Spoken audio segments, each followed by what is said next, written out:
देखिए, पहले तो हम चार्जशीट मांगने गए थे, पर हमें पता चला है कि चार्जशीट हमें नहीं मिल सकती है।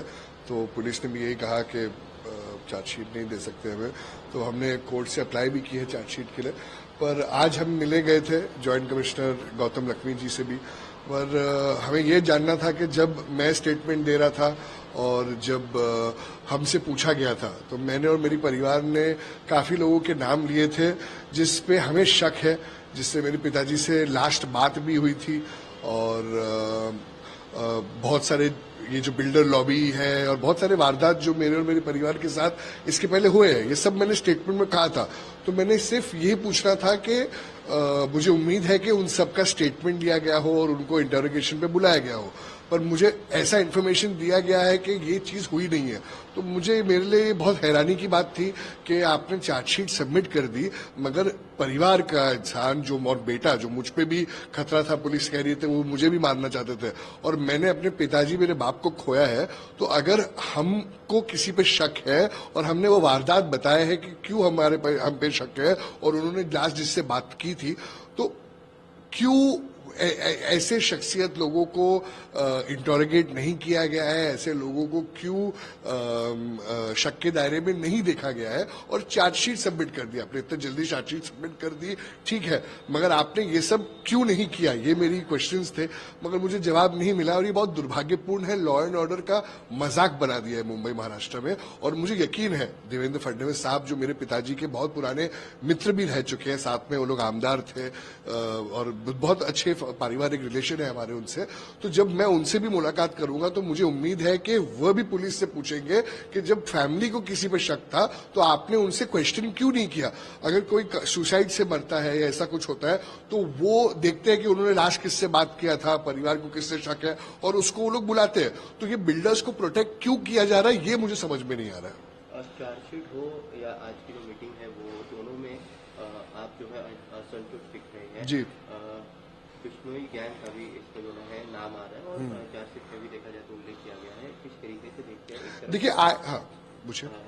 एक तरफ जो है असंतुष्टि है, आप स्वयं अपने पिता को खोया है, बयान भी दिया है आपने इस प्रकार का कि असंतुष्ट है, लेकिन जांच जो है वो कहीं ना कहीं एक तरफा की जा रही है। जी नहीं, ये बहुत दुर्भाग्यपूर्ण है और हमें इसकी तह तक पहुंचना बहुत जरूरी है, मेरे लिए, मेरे परिवार के लिए और महाराष्ट्र और मुंबई की सेफ्टी के लिए, देश की सेफ्टी के लिए, क्योंकि आज पूरा दुनिया हमें देख रही है और दुनिया में क्या बताएंगे हमारी पुलिस के परिवार को जिस पे शक है उसको हमने क्वेश्चन भी नहीं किया और इतने सारे प्रूफ है, उस फिर भी हमने उनको बुलाया नहीं, लास्ट जिससे बात हुई कुछ भी हमने बुलाया नहीं, जो हमको करना था हमने किया।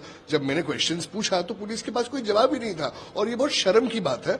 और मेरे पिताजी को गोली लगने के 2 या 4 मिनट में सबने कह दिया कि अरे बिश्नोई ने किया, बिश्नोई ने किया। तो अगर आपको ये नैरेटिव सेट ही करना है तो ये सेट कीजिए, मगर आपको ये रोक लेना चाहिए था होने के लिए।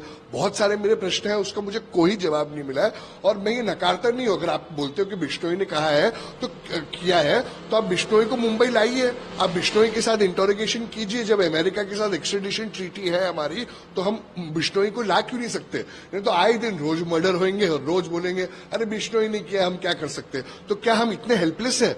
और ये बहुत गलत है। मैं मेरे नेता अजित दादा पवार जी जो डिप्टी सीएम है उनसे भी जाके मुलाकात करूंगा, मेरे पापा के पुराने दोस्त फडणवीस साहब जो आज सीएम है महाराष्ट्र के, उनसे भी मुलाकात करूंगा और साथ में बैठ के हम जवाब मांगेंगे, क्योंकि ये हम सबके लिए बहुत जरूरी है।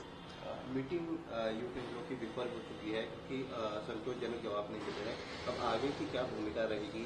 लॉयर के बारे में कुछ बात नहीं, मैं अभी बस मीटिंग करके आया हूं, तो लीगल टीम से मैं बात करूंगा कि क्या लीगैलिटीज है, किस चीज की चीज हम चैलेंज कर सकते हैं, और honourable CM, honourable deputy CM से भी हमारी मुलाकात होगी। उसके बाद हम लीगल टीम से बैठकर फैसला लेंगे कि किसको कैसे चैलेंज कर सकते हैं, क्योंकि इन्वेस्टिगेशन अगर इस तरीके से नहीं हुई है तो ये बहुत गलत है। और मुझे यकीन है कि कोर्ट भी पुलिस से पूछेगी कि आप क्या कर रहे थे इन्वेस्टिगेशन के दौरान।